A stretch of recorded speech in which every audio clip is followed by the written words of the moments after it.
Good evening, guys. Welcome to Storyteller's Corner, and thank you for joining me. Now we're back off to when I point out way it's Topsy Tickle Town.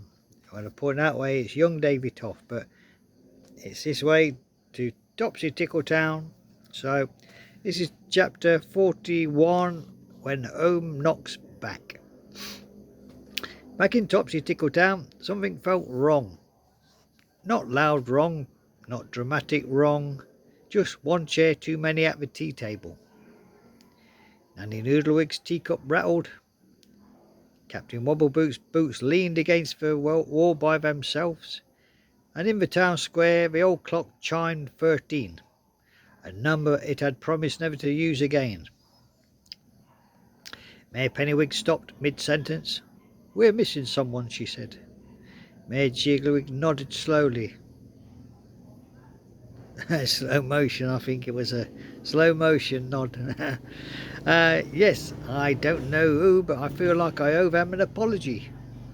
Professor Fumblepops back home with the other Professor Fumblepops, who had stayed behind to mind the library, felt his hair begin to spark. "That's dimensional sympathy," he gasped. "Someone important has become narratively unstable." Not mentally unstable. Narratively unstable. But if it's mental, it's much easier to pronounce. Anyway, guys, the town reacted. The lamppost bent towards the horizon. The bakery doors opened in the wrong street. Even the pigeons flew in question marks. Old Mayor Jigglywig, the first long retired but still very involved, appeared from nowhere. "It's happening again," he said. "The town is reaching."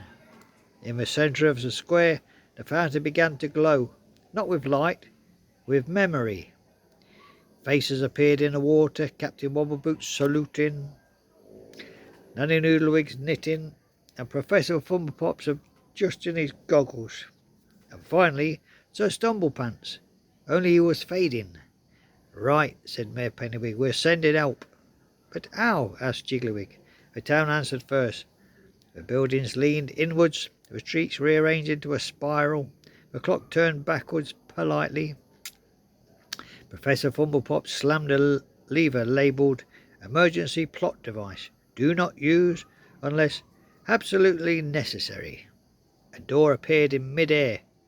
Not a portal, not a vortex, just a very familiar red door with a brass handle and a sign that read, "Back soon. Gone to lunch." Nanny Noodlewig's voice echoed through it, steady and calm. "Sir Stumblepants, if you can hear me, tea is getting cold. Shift yourself." Shift yourself, yeah. Get a move on. Tea's getting cold. In almost the palace shook. Nearly gasped as a second presence entered the world. Not uncertain, not flickering, but solid. The red door stood in the throne room, and in it and from it stepped Topsy Tickletown itself. Not a place, but as a feeling. Warm, certain, and finished. For the first time, almost had to make space. There we go, guys. Just goes to show home is not a location, it's part of a world that comes looking for you. Home sweet home. That's what the Stumblepants want. He's still lost, but we'll find him.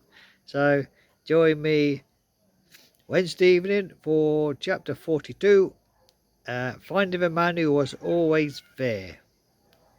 So there we go. Let's hope that Sir Stumblepants can be found. We miss Sir Stumblepants with his silly stumbling pants. So there you go, guys. Hope you enjoyed that. Now, we're back to